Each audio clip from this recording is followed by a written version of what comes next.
Assalamualaikum warahmatullahi wabarakatuh. Kembali lagi di channel Om Bris Official.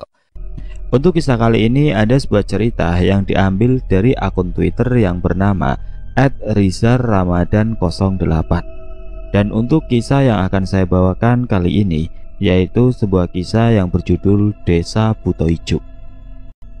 Sebelum kita masuk ke ceritanya, tekan dulu tombol like video ini dan jangan lupa tekan juga tombol subscribe channel ini dan nyalakan juga lonceng notifikasinya agar tidak ketinggalan cerita-cerita lain dari channel ini. Dan bagi teman-teman yang ingin membaca langsung ceritanya, nanti silahkan saja kunjungi linknya yang nanti akan saya sertakan di kolom deskripsi. Dan seperti apa untuk kisah kali ini? Langsung saja kita simak berikut ini.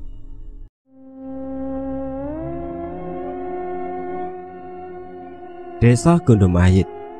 Kayak pernah baca, tapi di mana? Tapi antara percaya sama ndak sih, keberadaan tempat-tempat seperti itu memang nyata adanya. Hanya saja kadang banyak orang yang tidak berani bertutur kata lebih, karena memang ada ucapan yang harus dijaga. Seperti tata krama misal, begitupun di daerah Kabupaten M. Ada salah satu desa yang konon dipercaya sebagai tempat untuk melakukan hal di luar nalar guna untuk memuaskan hawa nafsu seseorang. Disclaimer, semua nama orang, tempat, dan waktu kejadian saya samarkan guna untuk menjaga privasi.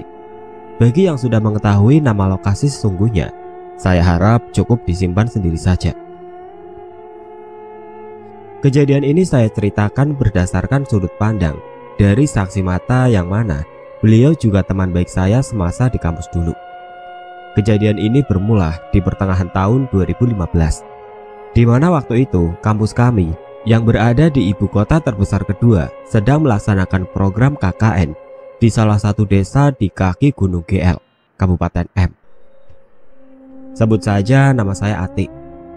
Bersama ketujuh teman saya, Dia, Wulan, Ika, Riko, Fajar, Dayat, dan Probo. Kami berangkat dari hingar-bingar gemerlap kota menuju ke suatu desa tempat kami mengabdi selama 21 hari lamanya. Perjalanan kami tempuh selama 3 jam dengan menggunakan sepeda motor. Dalam perjalanan menuju desa tempat kami KKN, kami disuguhkan pemandangan gunung-gunung dan perbukitan yang terhampar luas nan indah. Tak lupa pula kami berfoto-foto sebentar untuk mengabadikan momen. Setelah bertanya-tanya kepada penduduk sekitar, akhirnya kami akan memasuki desa. Desa ini lumayan pelosok. Butuh waktu sekitar 15 menit naik motor dari desa terdekat dan 30 menit untuk akses ke jalan raya. Gerbang desa yang sudah ditumbuhi lumut menyapa kedatangan kami. Sekilas, tampak tidak ada bedanya desa ini dengan desa-desa yang lain bila diperhatikan ketika siang hari. Penduduknya beraktivitas seperti biasa. Suasana juga sejuk asri. Hanya saja, walaupun terpelosok, rumah di desa ini cenderung bagus bila dibandingkan rumah warga desa sebelah. Setelah memasuki desa, kami berhenti di balai desa. Tampak sepi. Kulihat jam tangan menunjukkan pukul 3 sore. Mungkin para perangkat sudah pada pulang. Sampai tiba-tiba kami dipanggil seorang wanita yang keluar dari ruangan bertuliskan Dharma Wanita. Loh, sudah sampai? Beliau adalah Bu Lurah, orang paling dihormati di desa ini. Setelah saling memperkenalkan diri, kami diajak ke rumah beliau. Monggo, Mas, Mbak, ikut ke rumah saya. Sekalian barang bawaannya dibawa saja. Nanti saya tunjukkan rumah untuk kalian menginap di sini.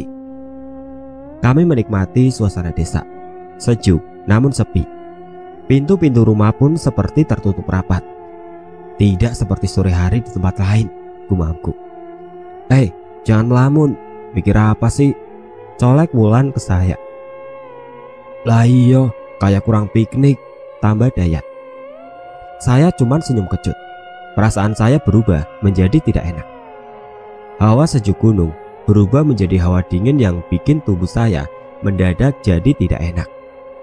Mungkin cuma perasaanku saja. Aku coba membuat pikiranku agar tetap positif. sambil sesekali melirik keadaan sekitar. Dan sampailah kita di tempat Bu Lurah. Rumahnya bertingkat 2, halamannya kecil, namun rumahnya memanjang sampai ke kebun bambu belakang rumah. Di samping kanan ada rumah pembantunya, sedangkan di samping kiri ada bangunan menyerupai pura dengan asap dupa yang masih mengepul. Yang kerasan ya Mas, Mbak, saya seorang janda. Sehari-hari saya hidup ditemani pembantu saya.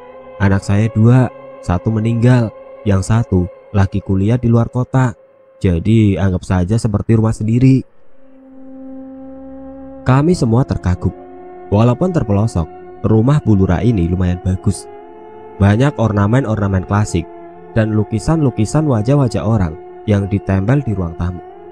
Kemudian beliau menjelaskan bahwa lukisan tersebut adalah para sesepuh dan nenek moyang keluarga dari Bu Lurah. Lah, ini musolanya di mana, Bu? Musola ada di ujung gapura desa, Mas. Kalau kejauhan bisa sholat di kamar belakang, dekat pintu dapur saja ya. Nanti biar pembantu saya yang menyiapkan. Untuk pembagian kamar, cewek tidur di kamar atas, sedangkan yang cowok di rumah pembantu saya. Mungkin ada pertanyaan. Kami semua kompak mengiyakan, mengingat kami adalah tamu dan hari juga mulai petang. Ya sudah, Mbok Yem, yang cowok tolong diantar, dan untuk cewek mari saya antar ke atas. Kami berpencar rumah, membersihkan diri, menata kamar, dan kemudian bersiap untuk ibadah sholat maghrib. Adzan maghrib menggema begitu pelan. Para laki-laki kami lihat sudah memakai sarung dan berjalan menuju surau. Sementara untuk cewek, kami sepakat untuk ibadah di rumah saja. Ayo sholat, ujarku. Udah loh, 2-2 saja, biar kamarnya gak penuh. Akhirnya, saya dan Ika yang turun untuk sholat duluan. Oh ya, kamar mandi dan tempat wudhu berada di luar rumah. Sedangkan untuk toilet berada di sebelah kamar mandi, membelakangi barongan atau hutan bambu. Aku pertama kali mengambil wudhu. Ika aku suruh nunggu di luar. Saat mengambil air wudhu, bulu kuduku merinding bersamaan dengan bunyi gesekan batang-batang bambu yang tertiup angin. Sayup-sayup ku dengar suara wanita tertawa. Selesai wudhu, aku memanggil Ika. Ik, hening. Ika, jangan bercanda kamu. Aku keluar kamar mandi. Tidak ada siapa-siapa di sana. Aku menoleh ke toilet, juga dalam keadaan kosong. Sontak aku lari ke kamar yang sudah disulap menjadi musola. Aku sholat, mencoba untuk khusyuk. Namun perasaanku mengatakan bahwa ada orang yang mengawasiku di belakang. Bacaan sholatku menjadi belepotan. Pikiranku tidak bisa tenang.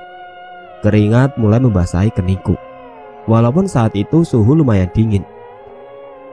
Selesai sholat, aku salam dengan sedikit menoleh ke belakang. Dan memang benar, tidak ada siapapun di sana. Aku beranjak, lari menuju ke kamar. Di sana ada dia dan Wulan yang asik rebahan. Melihatku lari menuju kamar, mereka sontak bertanya. Loh, ngapain lari? Tanya dia. Mana Ika? Imbuh Wulan. Aku belum berani berkata jujur. Aku cuma bilang kalau di bawah dingin, jadi aku tinggal Ika. 5 menit berselang, Ika kembali ke kamar dengan ekspresi marah. Tega ya kamu, ditunggu di kamar mandi malah ninggal. Aku sholat juga kamu tinggal juga. Lah, perasaanku tadi, aku gak lihat dia di kamar mandi dan musola. Akhirnya daripada ribut dan membuat mereka takut, aku pun minta maaf dengan membuat alasan aku kedinginan. Ya lain kali itu bilang, jangan langsung hilang, tutur Ika. Sambil mencoba menenangkan diri. Akhirnya tiba juga jam makan malam. Pembantu Bu Lurah, sebut saja Mbok Yem, sudah memasakkan hidangan untuk kami semua. Para cowok sepulang dari musola ikut menata makanan di teras depan. Bu Lurah di mana Mbok? Tanya Fajar. Bu Lurah masih beribadah, silakan makan duluan saja, tidak usah ditunggu. Mendengar itu, para cowok langsung mengambil nasi dan lauk yang sudah dihidangkan. Teman-temanku cewek juga seperti sudah kelaparan. Sambil mengambil nasi, aku berpikir, aneh, Ini tuan rumah malah tidak ikut makan bersama. Mungkin beliau khusyuk, jadi ibadahnya lama, pikirku. Setelah makan malam, Mbok Yem pun menyuguhkan kopi, teh hangat, dan gorengan untuk menemani kami membahas program kerja di desa ini. Kita kan mau membangun bank sampah. Enaknya lokasinya di mana? Bagaimana kalau di dekat musola desa? Ngawur ae, tempat ibadah kok sebelahnya mau dijadikan tempat sampah? Di sisi selatan bagaimana? Aduh jangan, tadi aku sudah dibilangin kalau di sana makam desa. Saat kami ribut saling melempar pendapat, disitulah Bu Lurah hadir. Aduh, maaf ya mas, mbak baru ikut gabung. Jadi bagaimana ini program kerjanya? Kemudian Probo menjelaskan bahwa kami akan membuat bank sampah agar pengelolaan sampah di desa ini bisa dimanajemen dengan baik. Oh bagus itu. Saran saya dibangun di pojok dekat barongan perbatasan hutan sana saja ya. Kalau sampah rumah tangga nanti dipilah, sisanya seperti sampah daun atau organik nanti dibakar saja. Kami saling lihat, sedikit ragu. Apakah tidak apa-apa bu? Tanya Riko dengan nada cemas. Loh, ya tidak apa-apa Thomas, malah aman. Kalau berbau kan jauh dari rumah warga. Dan kalau dibakar pun asapnya juga tidak mengganggu pernapasan. Nanti ibu bantu mempersiapkannya. Sebagai tamu, kami hanya pasrah menerima masukan ini. Karena bagaimanapun beliau lebih paham tempat ini. Namun siapa sangka pemilihan lokasi inilah yang menjadi asal muasal rentetan kejadian ganjil selama kami KKN di desa ini. Keesokan harinya tim kami menjadi dua. Saya, Wulan, Riko, dan Probo pergi ke lokasi yang akan dijadikan bank sampah. Sementara Ika, Dia, Fajar, dan Dayat pergi ke pasar untuk berbelanja. Sesampainya di lokasi, perasaan kami dibikin ngeri oleh tempat yang akan dijadikan bank sampah. Pasalnya, tempat itu berada persis di bawah barongan. Dengan sungai di sebelah kirinya dan sebelah kanan adalah perbatasan dengan hutan. Bisa dibilang, memang lokasinya persis di tengah-tengah. Udah, daripada mikir-mikir aneh, mending langsung dibersihkan saja, ucap Probo. Segera kami menyapu dan menata tempat ini sebersih dan serapi mungkin, menurut penilaian kami. Saat kami beristirahat, kami melihat orang yang tengah hendak pergi ke hutan. Wulan pun menyapa. Pak, orang itu berhenti, melihat ke arah kami. Sorot matanya sayu, namun tidak berucap sepatah kata pun. Ketika ia ingin berangkat, ia melihat ke arah kami semua, sambil menggelengkan kepalanya. Kemudian, beliau melanjutkan perjalanannya. Sombong sekali, disapa malah dia mae, ucap Riko. Jangan gitu, gak baik membicarakan orang desa, ujarku. Meskipun aku sendiri setuju dengan Riko perihal sikap dari bapak tadi. Seolah beliau memberikan sebuah pesan yang saat itu kami belum bisa menerjemahkannya. Kemudian dari jauh, samar kami melihat teman-teman kami telah kembali dari pasar. Mereka rupanya didampingi oleh seorang tukang yang ternyata utusan dari Bu Lurah untuk membantu program kerja kami. Saat akan mendirikan bambu, beliau berkata, "Yakin di sini?" "Lah, disuruh Bu Lurah di sini kok, Pak. Memangnya ada apa?" "Oh alah, ya sudah Mas, ndak apa-apa. Mari saya bantu biar cepat selesai," sahut beliau panik. Kami terheran, namun juga tidak mampu berbuat banyak. Singkat cerita, jadilah bangunan kecil yang akan dipakai menengadah sampah. Kemudian di tengah-tengah bangunan itu, kami sekat di tengah-tengahnya, guna membedakan antara sampah rumah tangga dan sampah organik. Tak lupa pula kami sediakan wadah penampung, timbangan, dan karung untuk mempermudah proses pemilahan sampah. Jam menunjukkan pukul 2 siang. Bapak tukang tadi kemudian pamit pulang duluan dengan alasan masih ada pekerjaan di rumah. Kami mengucapkan terima kasih dan ingin memberi beliau sedikit uang tip. Namun beliau menjelaskan bahwa sudah diberi oleh Bu Lurah. Saat kami hendak pulang, tiba-tiba Bu Lurah datang. "Wah, ini cocok ini buat di sini. Pasti suka kalau ada rame-rame di sini." Suka. Rame-rame? Maksudnya? Rame-rame bagaimana ya Bu? Tanya Dayat. Ya rame Thomas. Di sini jadi tidak kosong. Nanti juga biar warga bisa belajar memilah sampah. Biar warga itu ndak buang sampah sembarangan lagi. Ucap Bu Lurah sedikit tergopoh-gopoh. Aku dan Probo saling lirik. Rupanya dia merasakan juga apa yang kurasakan, bahwa ada sesuatu yang janggal di sini. Ya sudah, kalau sudah rampung, ayo balik ke rumah. Simbo sudah masak loh. Nak Wulan sama Nak Dia bisa bicara dengan ibu sebentar. Enggak Bu, ucap mereka serempak. Kalian duluan saja, nanti ibu nyusul. Kami pun berjalan menuju rumah Bu Lurah. Dan seperti kemarin sore ketika kami datang ke sini, tidak ada aktivitas pun yang terjadi di luar rumah. Semua rumah sudah tertutup rapat. Bahkan tidak ada anak-anak main di luar rumah.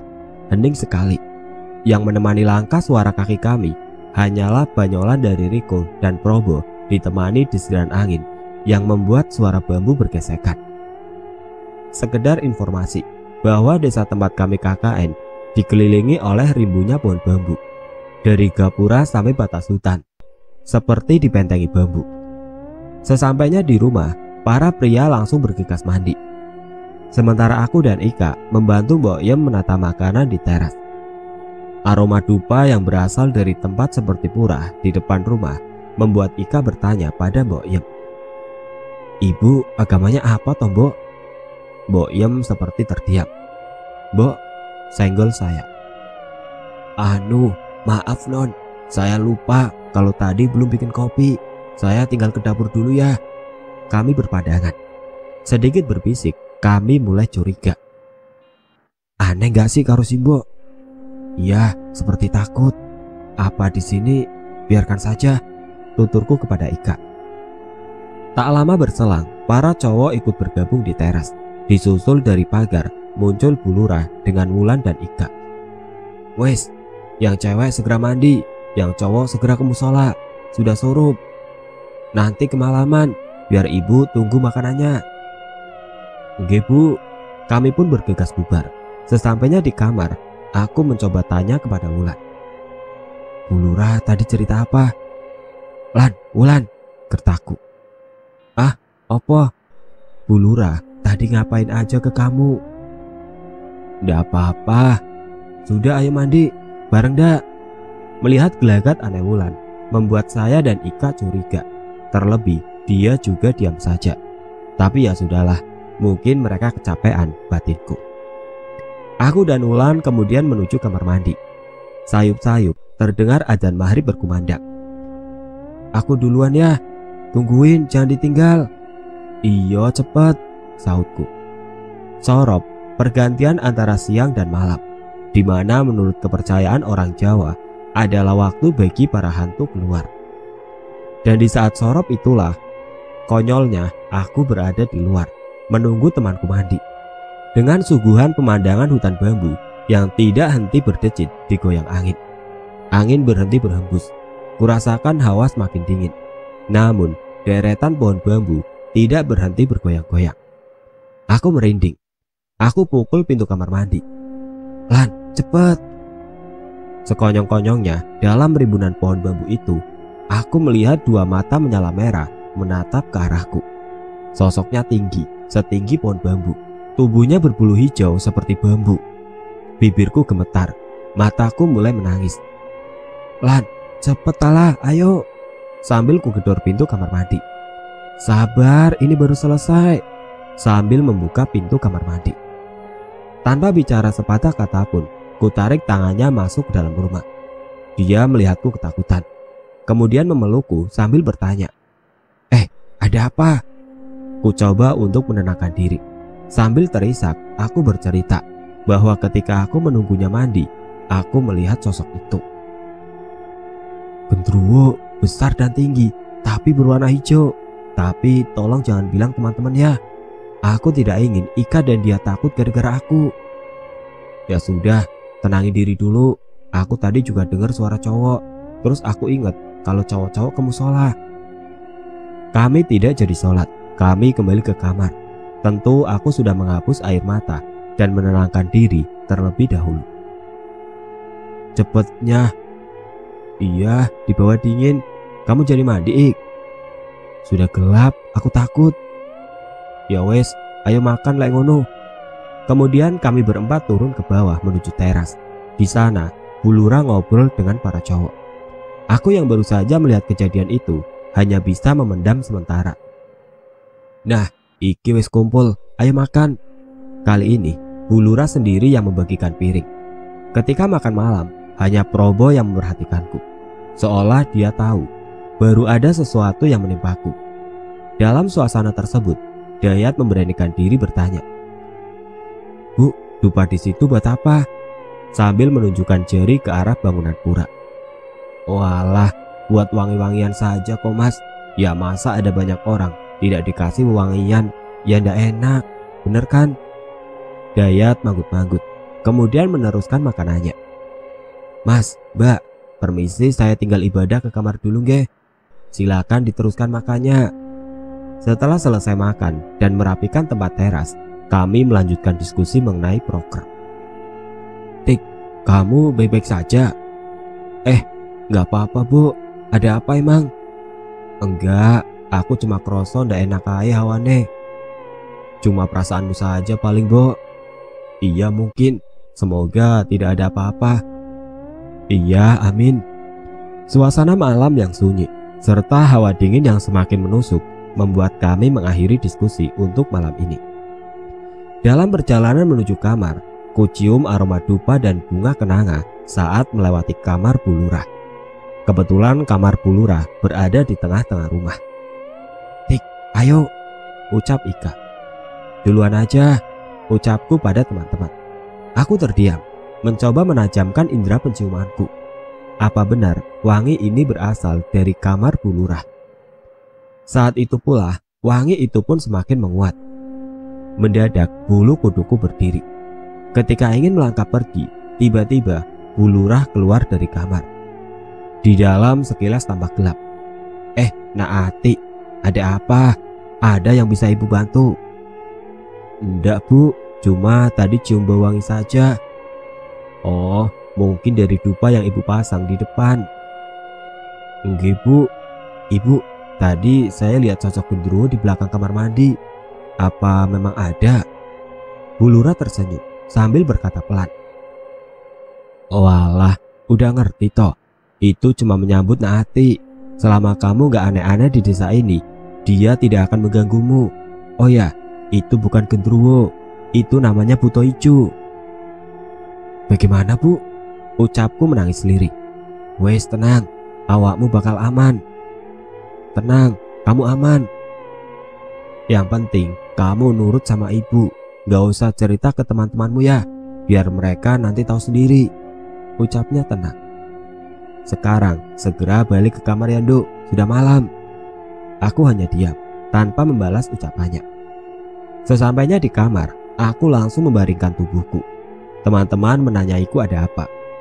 Aku cuma menjawab sudah ngantuk dan kedinginan. Dalam hati aku ingin sekali pulang, tapi aku juga tidak tega meninggalkan teman-temanku di sini. Sedangkan Bu Lurah mulai menunjukkan siapa dirinya. Pagi-pagi sekali aku terbangun karena azan subuh yang kudengar sangat lirih. Kulihat Ika, Ulan, dan dia masih tidur berselimut.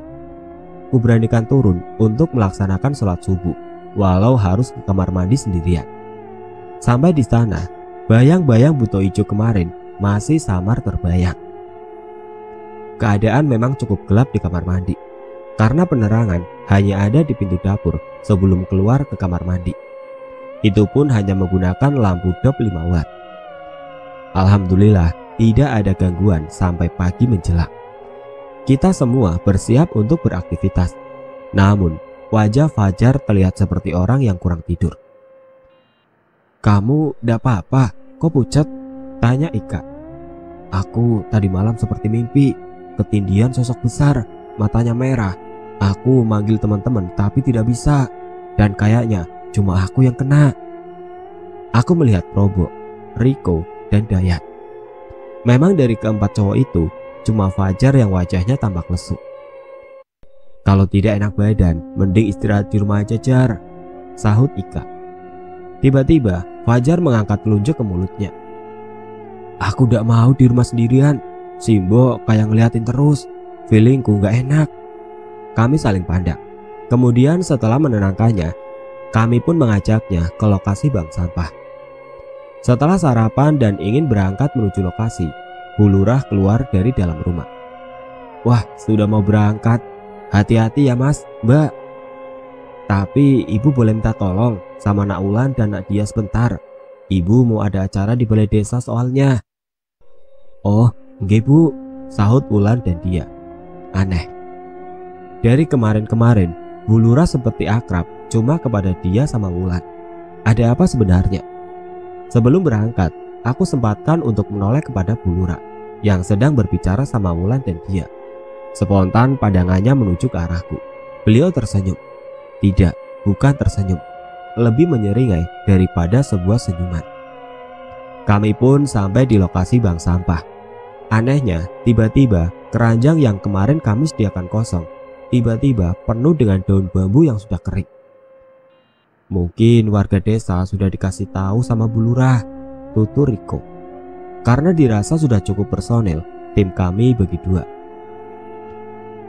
Aku, Ika, dan Riko akan melakukan sosialisasi ke rumah warga. Sementara sisanya akan stay di bank sampah. Saat kami keliling desa, jalan desa nampak lengang. Mungkin sedang bekerja di ladang atau luar desa, pikirku.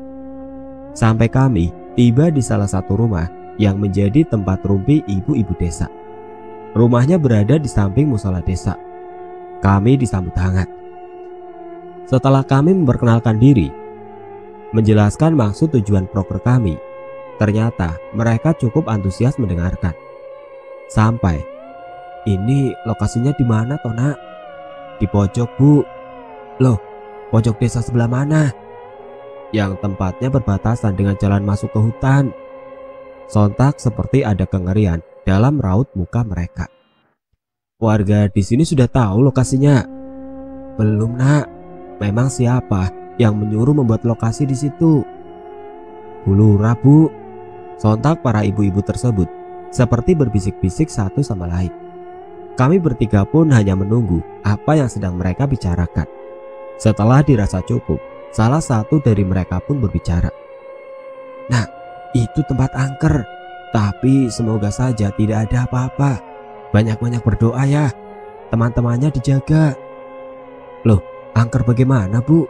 Kejar Riko. Sudah, sekarang jemput temanmu yang ada di sana. Sudah mau surup. Jangan sekali-kali keluar ke jalan pada waktu malam ya. Kalau ada perlu, mending keluar waktu pagi sampai siang saja. Kami yang diliputi berbagai pertanyaan tidak bisa berbicara banyak. Kok, ayo teman-teman dijemput. Iya, pikiranku gak enak iki. Kami jalan setengah lari ke arah lokasi bank sampah. Di sana sudah bergabung Bu Lurah berserta Wulan dan Dia. Melihat kami ngos-ngosan, beliau bertanya, ada apa toh? Kok lari-lari segala? Bu, kata orang-orang di musola tadi, di sini tempat angker. Apa betul itu? Riko mencerca. Kata siapa angker itu? Orang aman-aman saja gini loh. Lalu kenapa tadi pagi tiba-tiba keranjang kami penuh daun bambu kering Bu? Tanya Probo. Ya piye toh Mas lawang iki lokasinya di kaki gunung. Anginnya juga kenceng. Terus belakang juga ada barongan. Ya daun-daun kering tadi kesapu angin, terus masuk ke keranjang sampean. Iya Tora, beliau menegaskan. Sudah, dijamin aman. Manut sama ibu. Tidak usah dengerin ucapan warga sini. Sambil tatapan matanya melihat ke arahku, seolah memberi tanda. Aku yang melihat itu cuma bisa tertunduk, membayangkan ucapan beliau kemarin malam. Mas, Mbak, mungkin beberapa hari ini saya mau minjam Wulan sama Dia untuk membantu pekerjaan saya di balai desa. Boleh? Ucap Bu Lurah. Kami terdiam, saling pandang. Kemudian Probo meminta izin waktu agar kami berdiskusi sejenak. Beliau mempersilahkan. Bagaimana ini? Probo membuka. Ya enggak tahu, ketus Riko. Ya sudah, Kasihan Bu Lurah sendirian, ucap Ika. Dilia, Wulan sama dia bagaimana? Sambung Dayat. Iyo rek, gak apa-apa, jawab mereka serempak. Sekilas aku mencuri lihat ke arah mereka. Mereka menjawab, namun dengan tatapan mata seperti tatapan kosong. Akhirnya karena beberapa dari kami sudah sepakat, maka Wulan dan dia akan membantu Bu Lurah bekerja saat pagi hari. Setelah selesai, baru kemudian bergabung dan membantu kami. Singkat cerita, seminggu berjalan, proker kami bisa dikatakan kurang bekerja secara maksimal. Pasalnya, banyak warga yang kami temui merasa enggan untuk menyetorkan sampahnya ke bank sampah kami dengan berbagai alasan, mulai dari punya pembuangan sendiri, dibakar sendiri, sampai ada yang bilang sudah punya pengepul sampah sendiri. Malah yang meramaikan bank sampah kami adalah orang-orang yang kami jarang lihat dari desa ini. Ketika ditanyai dari mana mereka berasal, mereka hanya menjawab suruhan dari Bu Lurah yang berasal dari dusun sebelah. Kami yang tidak mau ambil pusing pun langsung bekerja senormal mungkin dan mengambil dokumentasi sebanyak mungkin. Minggu pertama benar-benar kami lewati dengan keadaan mental yang naik turun. Setiap malam ketika kami menyusun laporan, terlihat bagaimana Wulan dan dia sudah semakin akrab dengan Bu Lurah. Kemana-mana mereka selalu bertiga. Bahkan pernah beberapa kali Wulan dan dia masuk kamar Bu Lurah dan menemani beliau tidur. Dan setiap kali kami lewat depan kamarnya, bau dupa dan kembang kenanga menusuk sangat menyengat. Tidak ada satu orang pun yang berani mengetuk atau bertanya kepada Bu Lurah apa yang beliau lakukan di dalam kamar, bahkan oleh Simbok sendiri. Sementara itu, sosok Buto Ijo yang kutemui di belakang kamar mandi kini mulai berani menampakkan dirinya secara intens. Sore itu dingin sekali. Sehabis mandi, aku dan Ika melakukan sholat. Waktu Ika sedang mau sholat, aku izin terlebih dulu naik ke kamar karena memang kedinginan. Saat akan kembali naik melewati pintu dapur, kebetulan pintu dapur masih terbuka. Saat aku menutup, sosok itu menyeringai dari rimbunnya pohon bambu. Sambil teriak, dia berlari ke arah kamar, memelukku, kemudian menangis sejadi-jadinya. Saat kutanya ada apa, ia kemudian bercerita. Aku pun secara tidak langsung kembali teringat sosok itu. Ayo pulang Tik, aku takut di sini. Yang kuat, tinggal sebentar lagi, dikuat-kuatkan, berdoa sebanyak mungkin, hiburku. Yang lebih menjengkelkan adalah di saat kami berdua ketakutan seperti itu, baik Bu Lurah, Wulan, dia, dan Boim seperti tidak peduli mendengar kami menangis di kamar atas. Seolah-olah hal tersebut memang hal biasa terjadi di desa ini. Bersamaan itu pula, nasib apes silih berganti mendatangi kami. Baik Probo, Dayat, Fajar, dan Riko silih berganti mengalami ketindihan ketika tidur malam hari. Efeknya, saat mereka melaksanakan progres, mereka selalu gampang kelelahan dan mudah mengantuk. Kejadian janggal selanjutnya adalah ketika bak sampah selalu penuh dengan daun bambu terjadi setiap hari. Bahkan kadang kami seperti menemukan bulu-bulu halus berwarna hijau. Karena kami tidak ambil pusing, kami mengasumsikan sebagai bulu burung liar yang hidup di hutan. Hampir jarang sekali ada warga desa yang berangkat menuju bank sampah kami. Yang sering ya hanya segelintir orang yang mengaku disuruh oleh Bu Lurah. Entah bagaimana nantinya kami memaparkan hasil proker kami ini. Sampai pada suatu sore, saat hendak masuk ke dalam rumah, Dayat iseng pergi menuju bangunan yang menyerupai pura. Walaupun saat itu kami sudah melarang, namun Dayat dengan rasa ingin tahunya tetap nekat mendekat. Begitulah manusia, demi rasa ingin tahu, kadang ia lupa akan batasan. Bangunan itu sekilas nampak seperti pura, memiliki satu pintu yang digembok dan bawahnya terdapat sesajen dan dupa yang masih menyala. Dayat melihat di pinggir sesajen, di bawah segelas kopi, terdapat seperti sebuah kertas. Saat Dayat mencoba melangkah masuk, Bu Lurah keluar. Kalau tidak tahu apa-apa, jangan sembarangan masuk ya, tidak sopan. Dengan nada seperti memperingatkan. Akhirnya Dayat beringsut mundur. Ia meminta maaf kepada Bu Lurah. Setelah itu, giliran Probo dan Riko menertaui Dayat. Sudah dikasih tahu, makanya besok-besok gak usah aneh-aneh.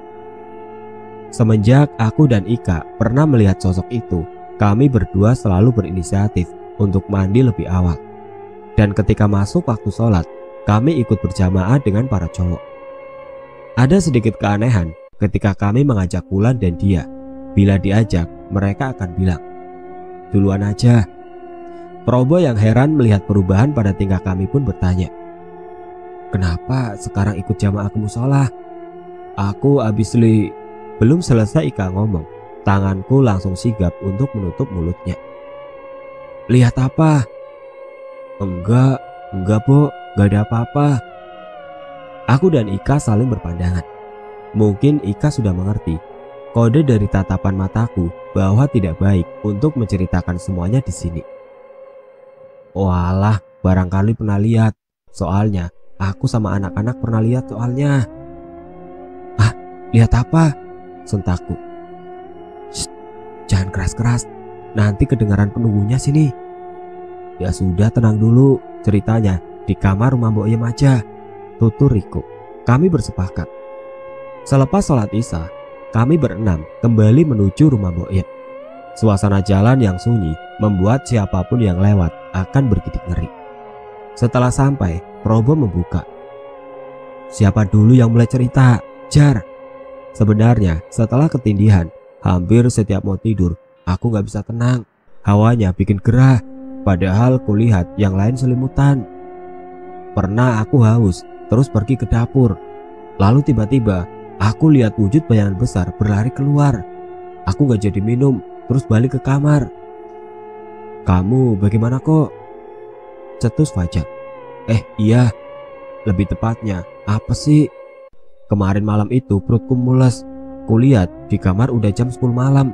Anak-anak tak lihat udah pada tidur. Mau kebangunin, ya gak enak. Ya udah, berangkat BAB aja. Bawa HP buat senter.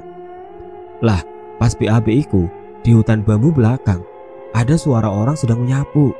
Asli merinding. Siapa juga malam-malam nyapu. Gak lama, selesai sudah. Waktu keluar, kok gobloknya aku noleh. Aku lihat sosok lagi mainan daun bambu kering. Ukurannya lumayan tinggi, tapi gak lebih tinggi dari pohon bambu. Sebelum dia tahu kehadiranku, aku cari aman aja. Antara ngeri sama nahan tawa sih kalau denger ceritanya Riko. "Aku penutup ya, soalnya ceritaku sama Probo di tempat yang sama soalnya," ujar Dayat. Kami duduk menyimak. Lokasinya di bank sampah. Selesai adzan asar. Setelah selesai menata dan membersihkan tempat, kita istirahat bentar. Kalian udah balik duluan. Tiba-tiba dari atas kedengeran suara barang jatuh. Gedebuk. Aku sama Probo ngecek sekitar. Ya emang gak ada apa-apa. Ya sudah, mungkin aku salah denger. Aku bilang ayo balik. Lah waktu mau balik, malah kedengeran lagi. Lebih keras malah. Bro, aku sama Probo langsung lari. Kayaknya di desa ini angker deh. Dari masyarakatnya yang gak pernah bantu, juga gak pernah keluar malam. Terus lokasi bank sampahnya juga kayak gitu. Dan semua anak laki-laki juga pernah ketindihan, ujar Probo. Ika dan Ati punya cerita apa? Terang Riko. Kami saling berpandangan, saling mencolek. Akhirnya dengan sisa keberanianku, aku menceritakan kisah yang aku dan Ika alami selama hidup di rumah Bulura. Aslinya, aku yang pertama lihat. Awal mulanya pas aku sama Wulan mau mandi. Wulan duluan, aku nunggu di luar pintu. Lah waktu aku nunggu, tiba-tiba kok merinding. Gak ada angin, tapi pohon bambu goyang-goyang. Tak liatin, tiba-tiba ada mata merah menyala. Badannya gede, tingginya sebuah bambu. Aku takut. Pintu kamar mandi aku gedor. Wulan keluar, terus langsung kutarik masuk rumah. Aku nangis ketakutan. Tapi waktu itu aku gak berani bilang. Aku gak mau teman-teman yang lain takut. Lah kok Ika juga ngeliat juga. Bedanya ia lihat seusai sholat. Aku sudah izin balik ke kamar. Ternyata waktu dia mau balik kamar, Ika lihat sosok itu. Kulihat Ika, matanya berkaca-kaca. Aku merangkulnya. Rupanya bayang-bayang makhluk itu masih menghantui benaknya. Ya sudah, ayo saling jaga. doanya diperbanyak. Sebentar lagi mau selesai. Jangan sampai Bu Lurah, Mbok Iem, dan warga desa tahu, tutur Probo. Dia sama Wulan gimana? Sahut Riko. Dik, Kak, bisa kan ngawasi dua anak itu? Tambah Dayat. Iya, aku usahakan. Semoga tidak apa-apa, balasku. Setelah selesai, kami melakukan doa bersama, berharap keadaan tidak bertambah buruk. Kami membubarkan diri. Aku dan Ika kembali ke kamar, dan entah kenapa Ika sekarang ingin tidur berdua denganku, dan aku pun tidak keberatan. Kemudian nampak Wulan dan dia datang. Mereka tidak bicara, merapikan kamar kemudian tertidur pulas, seperti tidak terjadi apa-apa. KKN mau masuk minggu ketiga. Semenjak pertemuan itu, setiap hari kami lalui dengan saling menguatkan. Bahkan menurut penuturan Probo, makhluk itu sudah berani masuk ke kamar cowok. Hal itu terjadi saat ia terbangun dan tiba-tiba mencium seperti aroma singkong bakar. Lantas Probo melihat makhluk itu berada di pojok kamar dekat pintu. Ia diam, berdiri seakan mengawasi. Probo yang mungkin dengan kesadaran yang belum lengkap, seketika langsung menyembunyikan kepalanya di dalam selimut, sampai ia tertidur dalam bayang-bayang makhluk tersebut. Untungnya aku dan Ika setelah kejadian tempo hari belum pernah lihat penampakan makhluk itu lagi. Tapi sehabis adzan subuh, setiap hari aku mendengar seperti ada orang yang menyapu halaman belakang. Namun karena sudah masuk pagi, kupikir Mbok Iem yang sedang melakukannya. Sebenarnya sedikit ada rasa bimbang untuk melaksanakan sholat subuh. Apalagi kalau bukan untuk mengambil air wudhu pun harus pergi ke kamar mandi, yang mana lokasinya berada di halaman belakang. Mau tidak mau, demi menjaga diri, aku terpaksa melawan rasa takutku. Dan seperti yang sudah diduga, bahwa tidak ada orang pun di halaman belakang. Belum lagi suara decitan bambu yang tergesek oleh hembusan angin. Tanpa melihat sekeliling, aku melaksanakan wudhu dan segera bergegas kembali masuk ke rumah. Puncak kejadian KKN kami adalah ketika Wulan dan dia ingin sekali ke kos-kosannya di daerah S. Waktu itu, hari sudah akan sorok. Kami semua mencegah mereka berdua berangkat karena tidak baik bila mereka keluar malam hari, dan itu juga bertentangan dengan aturan desa. Namun mereka berdua tetap kekeh. Mereka bilang bahwa ada barang yang harus diambil, dan mereka berkata akan berangkat bersama teman satu kelasnya yang sedang KKN di desa sebelah. Sudah gak apa-apa, aku balik kok, doakan saja, tutur Wulan. Sudah bilang izin ke Bu Lurah, sahut Riko. Ya wes lah, ujar dia. Karena memang tidak mau ada perdebatan, akhirnya mereka berdua berangkat meninggalkan desa pada pukul 5 sore. Sebuah keputusan yang akan kami sesali. Sehabis makan malam, seperti biasa, kami semua berkumpul di teras rumah. Laporan proker kami sebetulnya sudah hampir selesai. Tinggal upload di jurnal dan kirim email kepada dosen pembimbing. Sementara Bu Lurah belum juga keluar dari kamarnya. Aku ingat betul, saat itu masih jam 8 malam. Hening sekali, bahkan tidak ada suara binatang malam. Angin pun seakan berhenti bertiup. Tiba-tiba suasana menjadi tidak enak, mencekam. Bau aroma dupa dari bangunan mirip pura menambah kengerian malam itu. Ditambah, Probo mengatakan bau yang ia sendiri tidak asing. Ia mencium bau singkong bakar. Bu Lurah dan Mbok Iem sama-sama tidak menunjukkan batang hidungnya. Karena situasi semakin tidak terkendali dan pikiran kami memikirkan macam-macam, kami pun membubarkan diri. Di dalam kamar, aku suruh Ika untuk lebih banyak-banyak berdoa. Karena firasatku, malam itu sungguh tidak enak. Ketika aku dan Ika hendak merebahkan diri, tiba-tiba terdengar suara anak-anak cowok naik semua ke kamar atas. Fajar mengaku mendapati sebuah telepon dari salah satu temannya yang ikut Wulan dan dia menuju kota S. Dia mengatakan bahwa Wulan dan dia kecelakaan dalam perjalanan. Wulan meninggal di tempat, sementara dia masih tidak sadarkan diri dan dilarikan ke rumah sakit. Sontak aku dan Ika menangis sejadi-jadinya. Kami seperti tidak tahu harus berbuat apa. Sampai-sampai Probo dan Riko berkata akan menuju rumah sakit malam itu. Tentu saja kami melarangnya. Namun tekad bulat Probo tidak dapat dicegah. Kami semua turun dan akan menemui Bu Lurah, dan beliau sepertinya baru selesai melaksanakan ibadah. Kami menjelaskan peristiwa yang menimpa dia dan Wulan. Kalian mau tahu ekspresinya? Beliau hanya mendengarkan dengan ekspresi yang cukup tenang.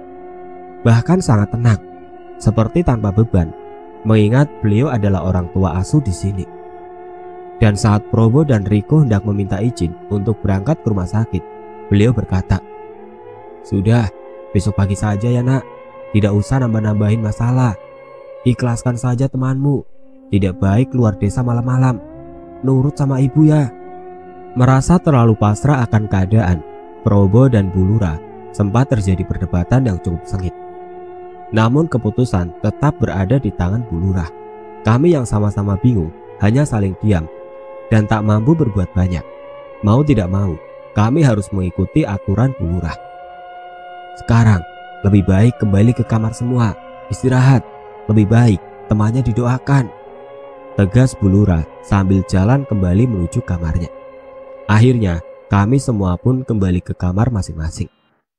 Kami terdiam, bingung harus berbuat apa. Sementara Ika kulihat masih menangis.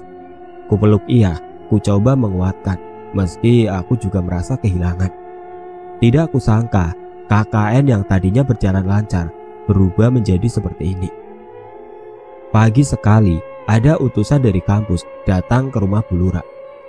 Dosen tersebut, sebut saja namanya Pak Agung, meminta kami yang berada di desa ini diminta untuk kembali pulang ke kampus. Bu Lurah seperti biasa dengan tenang menyambut dan memaklumi keadaan setelah kejadian kemarin. Kami berkemas, barang-barang dia dan Wulan yang tertinggal di kamar juga aku rapikan dan akan kami bawa pulang. Kami mengucapkan terima kasih kepada Mbok Yem dan Bu Lurah karena sudah menjadi orang tua asuh selama kami KKN di sini. Dan waktu kami berpamitan, beliau berkata, "Setiap orang punya jalannya sendiri-sendiri. Ada yang baik, ada yang jelek. Semua manusia pasti juga bakal mati. Cuma tak ingatkan bahwa lain kali yang lebih hati-hati ya mas, ya mbak. Soalnya semua tempat memiliki aturannya sendiri-sendiri." Kami berangkat pulang. Tidak ada kesan-kesan yang sangat berarti dari sini, bahkan dengan penduduk desa sekalipun. Semuanya seperti sirup di tangan Bu Lurah. Sesampainya di kampus, kami ingin langsung pergi ke rumah sakit, tapi ternyata kami mendapat kabar bahwa jenazah Wulan sudah dibawa pulang oleh pihak keluarga dan dimakamkan di desa kelahirannya. Sementara dia dibawa pulang ke rumah sakit tempat orang tuanya tinggal di Kabupaten N. 1 bulan semenjak kejadian itu, dia sudah diizinkan pulang. Dan 2 minggu berselang, ia sudah kembali duduk di bangku kuliah. Dia menceritakan bahwa waktu itu, dia di posisi belakang alias di bonceng Wulan. Kecepatan motor pun sedang, tidak cepat dan tidak terlalu pelan. Sampai di jalan perbatasan kota yang agak kurang penerangan, tiba-tiba motor yang ditumpanginya oleng. Kami berdua jatuh. Saat itu pula aku hilang kesadaran. Dan waktu dia bangun di rumah sakit, dia dikasih tahu kalau Wulan meninggal saat kecelakaan. Sontak tangisnya pecah. Probo pun bertanya apa mereka berdua melakukan hal aneh di rumah Bu Lurah. Seingat dia tidak melakukan hal yang aneh. Dan memang akhir-akhir itu Bu Lurah sering memberi mereka barang dan uang. Dia merasa itu mungkin ucapan terima kasih setelah membantu beliau. KKN kampus kami akhirnya selesai dan kami kembali melanjutkan perkuliahan di jurusan kami masing-masing. Saat jam istirahat, semua teman-teman berkumpul menceritakan kesan-kesannya saat mengabdi di desa selama 21 hari lamanya. Tak terkecuali kisah KKN-ku. Saat aku bercerita, banyak teman-temanku mendengarkan dengan wajah dan ekspresi ngeri. Sampai salah satu temanku, sebut saja namanya Dio, mengatakan bahwa desa tempatku KKN dijuluki dengan Desa Buto Ijo. Dio yang tempat KKN desanya masih satu kecamatan denganku, menceritakan bahwa saat ia sedang ramah tamah dengan penduduk desa, ia membeberkan nama teman-temannya yang sedang KKN di desa kecamatan E. Kemudian setengah ngeri, ada bapak-bapak yang nimbrung berkata, "Wah, beneran ada yang KKN di situ. Aduh, semoga saja tidak ada apa-apa ya. Angker soalnya di situ. Kalau orang sini menamainya dengan Desa Buto Ijo. Gak ada orang yang berani ke sana kalau memang tidak dalam keadaan sangat terpaksa. Itu pun kalau ke sana harus waktu pagi sampai sore hari. Karena kalau malam selalu ada kejadian yang bikin apes." "Iya, pernah ada kejadian soalnya. Pak Gito selaku kepala dusun menemui Bu Lurah. Orangnya berangkat terlalu sore sehingga pulang dari sana kemalaman. Waktu di perjalanan tidak ada apa-apa. Tapi waktu sudah sampai rumah, anaknya yang kecil bilang kalau ada Buto di belakang bapaknya. Takut ada apa-apa, Pak Gito langsung menuju ke rumah Mbak Kiai. Mbak Kiai bilang kalau Pak Gito harus menginap di rumahnya. Soalnya Buto tersebut bakal hilang dengan sendirinya waktu matahari sudah terbit. Dan alhamdulillah Pak Gito bisa pulang dengan selamat esok paginya." Aku yang mendengar cerita dari Dio pun ikut bergidik ngeri. Namun ada perasaan syukur yang teramat banyak karena aku sendiri masih dikasih rahmat oleh Tuhan karena bisa keluar dari desa tersebut dalam keadaan selamat walafiat. Sampai saat ini desa tersebut masih ada keberadaannya. Namun apakah keadaan desa masih sama seperti kisah waktu KKN dulu? Saya sebagai penulis dan Ati sebagai narasumber juga sama-sama tidak tahu. Kadang walaupun kita sudah menjaga etika dan berbuat baik, kita masih bisa menjadi sasaran orang-orang yang memiliki rencana jahat. Terlepas dari ada atau tidak sangkut pautnya antara Wulan dan desa itu, kami berdua juga sama-sama tidak mengerti. Hanya Tuhan sendiri yang tahu. Demikian tadi adalah sedikit cerita dari Mbak Ati tentang pengalaman KKN-nya di suatu desa yang mendapat julukan Desa Buto Ijo. Cerita ini nyata adanya sesuai penuturan dari beliau selaku narasumber saya. Untuk menjaga privasi, saya kembangkan dan tambahkan mengenai situasi dan lokasi mengenai desa tersebut. Namun inti dari cerita Mbak Ati tidak saya hilangkan karena sampai sekarang beliau cukup sensitif dan emosional bila mengingat kejadian itu. Percaya atau tidak, saya kembalikan hak tersebut kepada para pendengar. Dan sekali lagi saya ingatkan, bagi teman-teman yang sudah mengerti lokasi dari desa ini, harap disimpan sendiri saja. Terima kasih karena sudah mengikuti cerita ini. Dan saya meminta maaf apabila dalam penulisan cerita banyak terjadi salah ketik dan salah kata dalam penyampaian.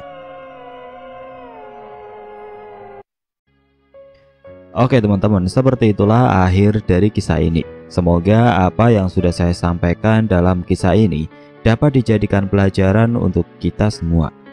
Dan bagi teman-teman yang baru bergabung, jangan lupa untuk like, komen, share, serta subscribe channel ini. Dan nantikan kisah-kisah horor berikutnya. Wassalamualaikum warahmatullahi wabarakatuh.